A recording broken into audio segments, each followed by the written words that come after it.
Goeiedag, ons kyk weer na die evangelie, die goeie nuus van Jesus Christus, dit wat bykans 2000 jaar terug vir elke mens gekom het.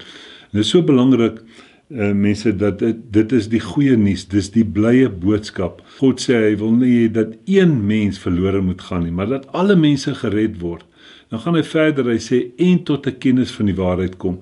Nou dit het belangrik, dit het 2000 jaar terug gekom, het die redding plaasgevind, en daarna kom die gedeelte wat, dit is 1 Timoteus 2 vers 4, hy sê, en daarna kan ons tot 'n kennis van die waarheid kom. Voor die kruis kon die mens nie tot 'n kennis van hierdie werklikheid kom nie, want dit was verborgenhede. Nou dit is hoekom dit die blye boodskap is. Titus 2 vers 11 sê, die reddende genade van God het aan alle mense verskyn. Redding het 2000 jaar teruggekom. Ons kan nie nou sê, ag Here, red my nie, want 2000 jaar terug het God alle mense in Jesus Christus gered. Dit is so belangrik. Alle mense het dit nie aanvaar nie. Dit is nou maar die probleem.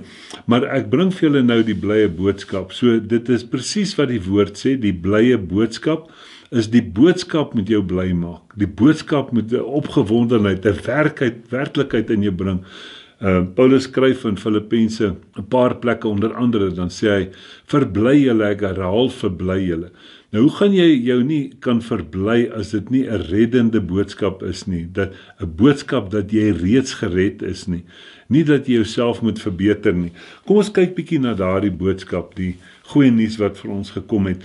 Weet jy, ons kyk nou na die werklikheid van die skepping. God skape die mens in sy beeldnis en in sy gelykenis. Met ander woorde, hy skaap die mense soos hy is. Nou, wat was daardie eienskap van God? Dit was, die mens was, God is geregtig, God is heilig, God is afgesonder, God het nie sondes nie, hy hoef nie sondes te bely nie. Dit was eienskappe van God, nee. Hy was alomteenwoordig, en God kom en hy gee daardie eienskappe vir die mens. Hy sê vir Adam, hier is die aarde, heers oor hom.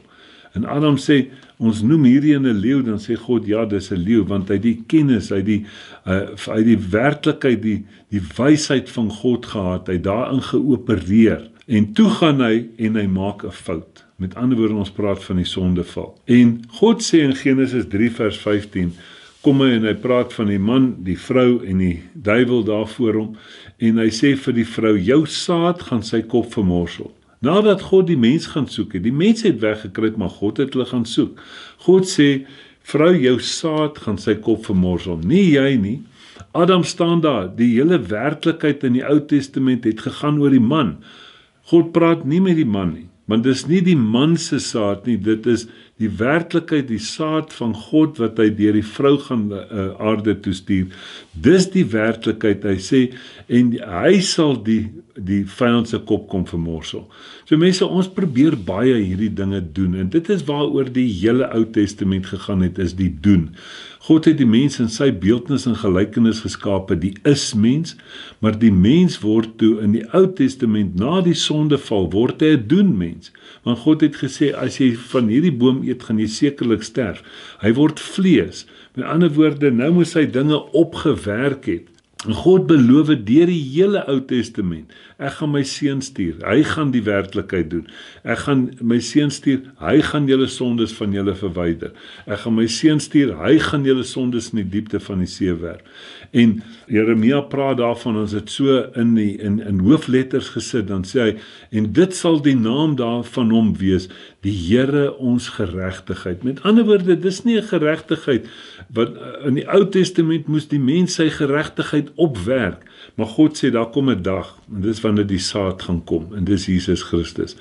Galasiërs 3 sê, dis nie saade nie, die saad gaan kom, en hy gaan daardie werklikheid kom doen, en Jesus Christus kom aarde toe, en hy kom doen daardie hele werklikheid vir die mens, hy 'n afgehandelde werk, en die mens word weer beeldnis en gelykenis, God gee dit vir die mens terug, en van daar af, vra die mens nog steeds vir alles wat God gesê het hy in Christus gaan doen. Hy sê hy het sy genade op ons uitgestort. Hy sê, Johannes 1 sê, uit sy volheid het ons almal ontvang genade op genade. So kan ons aangaan. Hy sê hy het sy liefde in ons harte uitgestort. Hy sê hy het ons gered. Al daardie werklikhede wat die mens verloor het God weer vir die mens teruggegee. Hy sê, weet jy nie, jou liggaam is 'n tempel van God en dat die tempel van God nou heilig is nie. Dis 1 Korintiërs 3 vers 16 en 17, lees die twee saam. Hy sê, so telke male dan sê God, maar dis nou 'n afgehandelde werk en tot vandag toe vra die mens vir alles wat Jesus vir ons teruggegee het aan die kruis. En eintlik by die kruis en die opstanding. Dit is so goed, jy sit op die stoep en jy verlang huis toe. Mense, ons moet net omdraai, ons moet net ingaan. En dit is baie, baie belangrik, die goeie nuus is 'n afgehandelde werk van Jesus Christus. Ek praat van die na-kruisboodskap, maar die belangrikste is dat God werk van die begin af. Dan werk hy met keuses. Hy sê, daar's die boom van die lewe, en die boom van die kennis van goed en kwaad. Dis lig en duisternis. So is daar altyd twee. En die mens, in Deuteronomium sê God, lewe en dood lê ek voor jou. En kies. Maar dan gee hy die mens goeie raad. Hy sê, maar kies die lewe. So God het nooit die mens geforseer om keuses te maak nie. En dit is juist daardie loophole wat die vyand gebruik, om die mens weg te vat daarvan. 2 Korintiërs 4 vers 4 sê, dat hy hierdie werklikheid van die redding, hy sê, hoekom sien mense dit nie? Hy sê, en wie die God van hierdie wêreld julle sinne verblind, sodat die heerlikheid van Christus nie op julle sal skyn nie. En dit is die enigste werklikheid. Die duiwel verblind dit vir ons, en ons sit in ons op die stoep en ons verlang huis toe. Nou kom ons gaan kyk bietjie na 'n paar van hierdie werklikhede, of sal mense dit sê onwerklikhede. Ek het groot geword daarmee, wat ons sê, dat jy moet op 'n punt kom, waar jy jou lewe reg kry en jy bekeer jouself. En as jy bekeer het, dan moet jy jou ou lewe aflê. En as jy jou ou lewe afgelê het, dan moet jy Jesus aanneem as jou lewe. Dis die werklikheid, jy moet jou Jesus aanneem as jou lewe. En ek was daar gewees, ek was 'n paar keer daar gewees. En dan het ek Jesus aangeneem, ek het my ou lewe, want ek het gesien, ek is op pad, ek is helverdiend. En die dinge gaan nie vir my uitwerk nie. Op 'n stadium het ek regtig, was ek al so moedeloos, dat ek sê, Here, wat help het ek lewe nog? Want ek het kort op daai punt gekom, wat ek my ou lewe aflê, en dan lê ek hom weer af, en dan neem ek Jesus aan. En dit het nooit vir my gewerk nie. En toe, nou kom ons, dan sê ons verder, maar die oomblik as jy jou ou lewe afgelê het, en jy het Jesus aangeneem, dan moet jy nou begin jou lewe verbeter. Jy moet dan begin 'n beter mens word. Jy moet word soos Jesus. Jy moet begin heilig lewe. Jy moet geregverdig word. Jy moet wedergebore word. Al daardie goed is dan goed wat jy nog moet word. Maar mense, ek het dan op 'n punt gekom waar ek my ou lewe afgelê het en ek neem Jesus aan as my lewe. Wat het nou geword van my ou lewe? My ou lewe was weg. Ek het hom verkoop, hy's gone. Nie verkoop nie, ek dink nou aan die voorbeeld wat ek altyd gebruik, as jy jou ou kar verkoop het, dan is hy weg. Jy gaan nie weer met daai ou kar ry nie, jy gaan met die nuwe kar ry. Nou het ek my ou lewe afgelê, ek het Jesus aangeneem as my lewe, nou hoor ek wat ek alles moet doen. Ek is maar nog steeds 'n sondaar, ek sondig nog steeds, ek moet heilig word, ek moet geregtig word, ek moet ophou sondig, ek moet my sondes bely. As Jesus my lewe is, dan beteken dit is alles goed wat hy moet doen.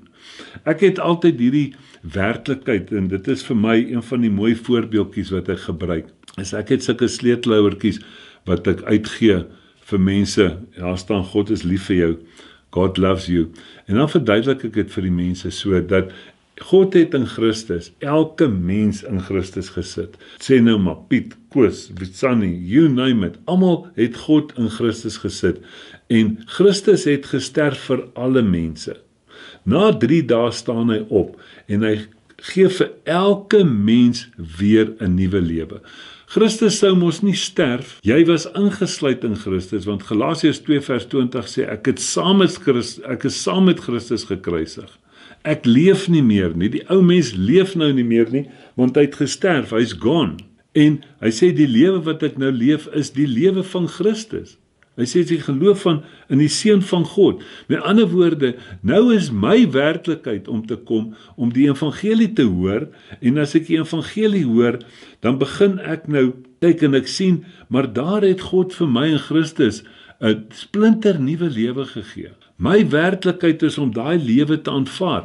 Hoor hoe sê Efesiërs 1 vers 13 dit. Hy sê, toe jy die woord van die waarheid, die evangelie van jou redding, dat Christus vir jou gesterf het, dat jy ingesluit was in dit wat die Ou Testament gevra het, die loon van die sonde is die dood. En ek het saam met Christus gesterf, gaan lees Romeine 6 vers 1 tot 10, ons was saam met Christus gedoop in die dood, jy was ingesluit in dit, opgestaan, en nou het ek 'n nuwe lewe ontvang. En nou moet ek hierdie lewe leef. Nou sê Efesiërs 1 vers 13, toe jy die woord van die waarheid, hierdie evangelie van jou redding, toe jy dit gehoor het, mense, dis nie hoor alleen nie, ek het hierdie woord gehoor, ek het die Bybel gehad, ek het hoeveel Bybels, ek het nou gesit en ek het op skool het ek Bybeltjies gekry, en my ouers het vir my Bybeltjies gekoop, en mense het vir my Bybeltjies gegee. So, baie mense het dit gehoor, maar almal het dit nie geglo nie, want geloof beteken 'n oortuiging, om tot 'n oortuiging te kom dat dit 100% waar is. Jy sien, hy sê toe jy dit gehoor het en dit geglo het, word jy verseël met die belofte van die Heilige Gees. Met ander woorde, hierdie lewe het ek nou gevat en ek het nou hierdie lewe my eie gemaak. Jesus is my lewe, my ou lewe is gone. Nou gaan ek mos nie meer my ou lewe verbeter nie. Nou gaan ek mos myself ontdek in die skrif, en dit wat die skrif van my sê, van hierdie nuwe lewe sê, en dit is wie ek nou is.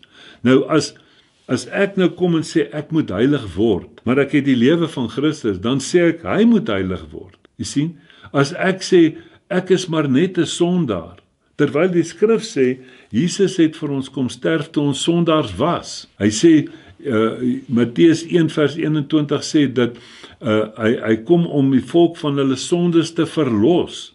Met ander woorde, dit gaan daaroor dat ons is nou van ons sondes verlos. Jy sien, dit gaan oor die boom. 'n Perskeboom dra perskes, 'n appelboom dra appels.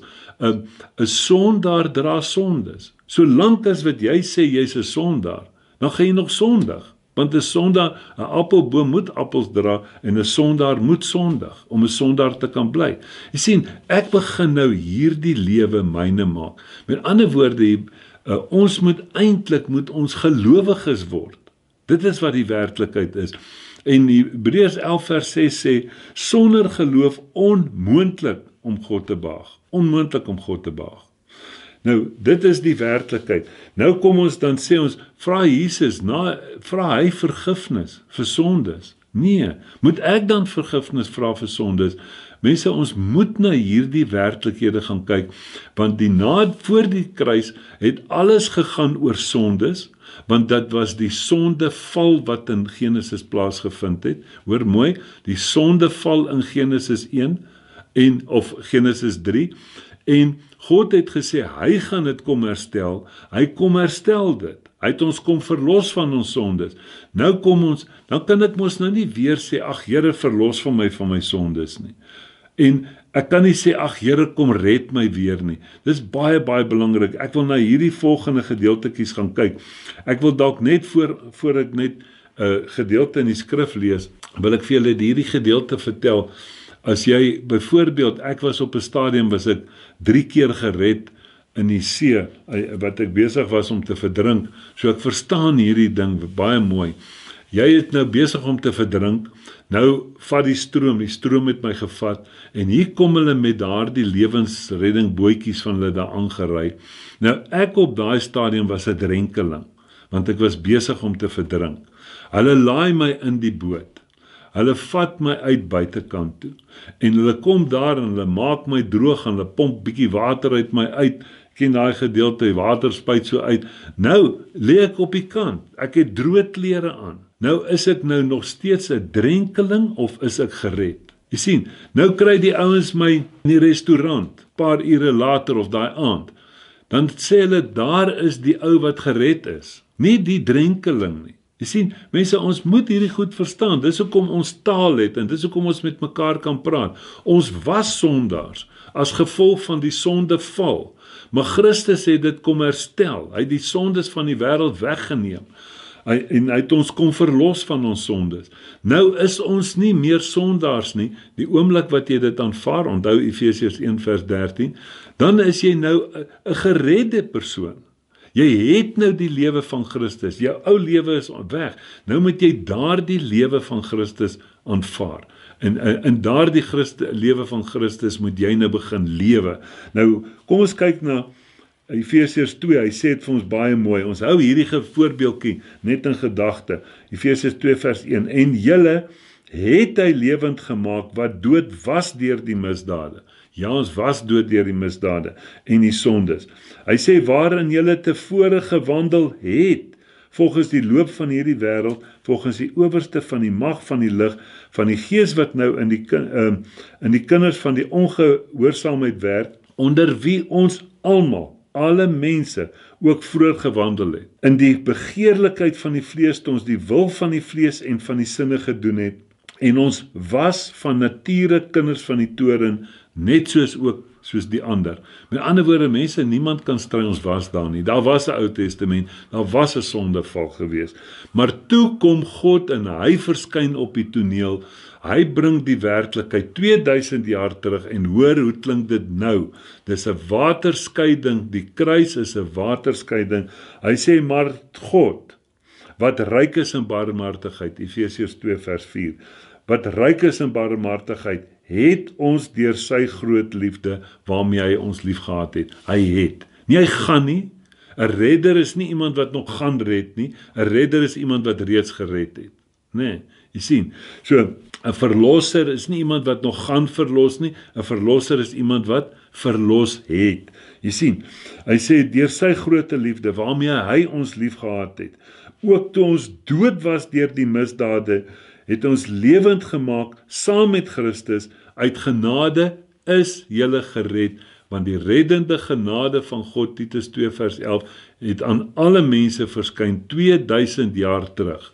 Jy sien, dit is wat God in Christus vir ons gedoen het. Alle mense het dit nie aanvaar nie. Ek sê dit maar weer, dit is jou keuse of jy dit wil aanvaar. Dit is so goed dat wat ons geleer het in die tradisionele opset, is die boot het gekom, hy het die mens gered, binne in die reddingsboot gesit, en dit het Sondag gebeur, dan het jy nou weer nuwe moed, en jy het jouself nou bekeer, en hier teen Woensdag gaan spring jy weer uit die boot uit. En dan is jy weer 'n drenkeling, en jy is weer 'n sondaar, en mense, dit is nie so nie, geen mens sal dit mos doen nie. Jy sien, ons hou nie aan uit die boot uitspring, en dan bly jy 'n drenkeling nie. Net so, want jou ou lewe is afgelê, so jy het nie meer 'n ou lewe om te verbeter nie, jy het nie 'n ou lewe wat jy kan aflê nie. 2 Korintiërs 5 vers 15 sê, as een vir almal gesterf het, dan het almal gesterf, en hy het vir almal gesterf. Met ander woorde, selfs dit wat ons sê, jy moet jou ou lewe aflê, is 2000 jaar terug, het God in Christus jou lewe klaar afgelê. Dis hoekom jy nie 'n lewe het nie. En dis hoekom jy 'n lewe moet aanneem of aanvaar om die ewige lewe te kan hê. En dis hoekom 1 Johannes 5 vers 12 sê, hy wat die Seun het, het die lewe, hy wat die Seun nie het nie die lewe nie. Hy skryf vers 13, ek skryf hierdie ding aan julle broeders, dat julle kan weet dat julle die ewige lewe het. Jy sien, as ek daai lewe aanvaar het, met ander woorde, jou ou lewe is eintlik afgelê aan die kruis. En daarom kom jy en jy hoor die goeie nuus, dat alle mense is in Christus gesit. Christus het vir alle mense gesterf, en daar's nou 'n nuwe lewe vir elke mens. En nou, eerste is dit, jy moet dit joune maak, en dan die tweede ding is, jy moet dit vir ander gaan vertel, sodat hulle dit ook kan aanvaar, en ook hulle eie kan maak. Hy gaan verder, hy sê, uit genade is julle gered, en saam opgewek, en saam laat sit in die hemele in Christus Jesus, sodat hy, jy sien, van daar af gaan dit nou werk in die eeue wat kom. Nee, hy sê, sodat hy in die eeue wat kom, kan betoon die uitnemende rykdom van sy genade en goedertierenheid oor ons in Christus Jesus. Want uit genade is julle gered. Mense, die woordjie is, ek het 'n hele boodskap oor, 'n woord is nie is nie redeneerbaar nie. Hy kan nie verander word ook nie. Is julle gered deur die geloof en dit nie uit julleself nie, dis 'n gawe van God, nie uit die werke nie, sodat niemand mag roem nie. Dis uit die geloof, en geloof is 'n oortuiging. Dis so belangrik. Nou kom Romeine 10. Ons het jare lank het ons gesê 1 Johannes 1 vers 8 tot 10. Hy sê daar, hy praat daarvan. Hy sê hy wat sy sondes bely, God is getrou en regverdig om julle van alle ongeregtigheid te reinig. Nie net van dit wat jy voorvra of die paar goedjies wat jy vra omdat jy bang is om vir jou vrou te sê wat jy vandag gedoen het nie. Nee, hy het jou van alle ongeregtigheid gereinig. Dit is baie, baie belangrik. En dis waar hy stop. Maar Romeine 10 vers 9 en 10 sê, hy wat nou hierdie boodskap, die blye boodskap met sy hart glo, en Jesus bely, sal gered word. Nie sondes bely nie. Sondes bely was voor die kruis. Jesus bely om gered te word na die kruis. Dis die enigste werklikheid, gaan soek dit maar self op in die skrif.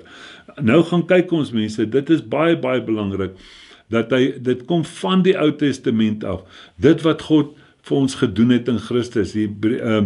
Ons kyk na Jesaja 53, dan praat hy daarvan, hy sê, terwille van julle oortredinge is hy deurboor, terwille van julle ongeregtigheid, onsin, is hy verbrysel.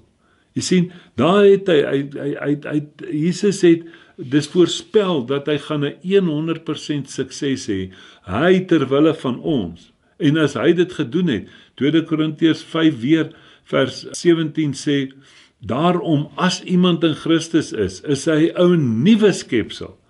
Kyk, die oue het verbygegaan. Alles het nuut geword. Nie sommige nie, alles het nuut geword. En die oomblik wat jy daai skrifgie lees en jy begin met die Here praat en sê, Here, ek sien hierdie redding van U. En jy begin daai skrifgie vir jou aanvaar, dan word jy ingesluit in daai werklikheid. Jy's reeds ingesluit deur God, maar dit is vir jou 'n aanvaarding daarvan. Baie, baie belangrik.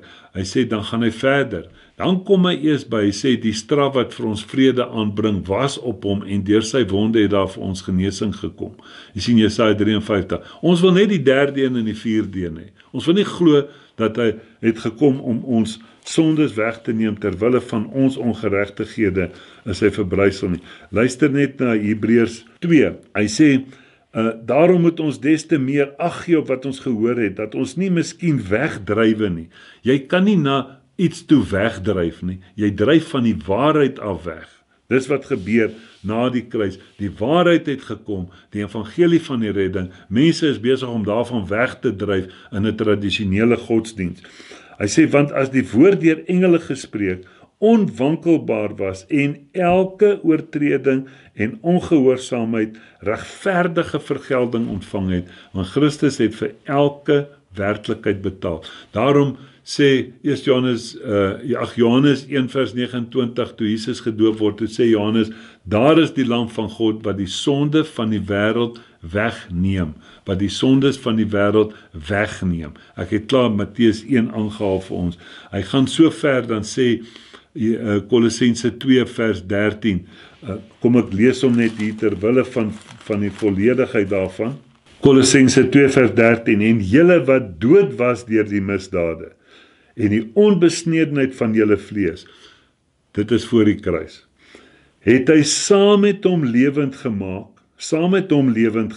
2000 jaar terug, deurdat hy julle al die misdade vergeef het, En dan gaan hy verder, dan sê hy, okay, jou misdade is vergeef, nee, maar daai boekie wat jou ma gesê het, hoor die Boeta, jy kan vir my lieg, maar iemand skryf op, en een dag gaan daai boek oopgemaak word, hoor wat sê ek, en die skuldbrief teen ons, wat met sy insettinge ons vyhandig was, het hy uitgedelg en weggeruim, deur dit aan die kruis vas te naal, 2000 jaar terug. Verstaan die mense hierdie, die boodskap van die blye boodskap, die goeie nuus. Dis 'n boodskap wat jou bly maak. Dis nie ek wat dit hoef te doen nie, want dan gaan dit maar weer 'n afgewaterde ding wees, wat elke week kom. Ek is gered en dan is ek verlore, dan is ek gered en dan is ek verlore. Dit het eenmaal gekom, 'n volmaakte werk, wat vir my daar is om te aanvaar en te ervaar. Amen.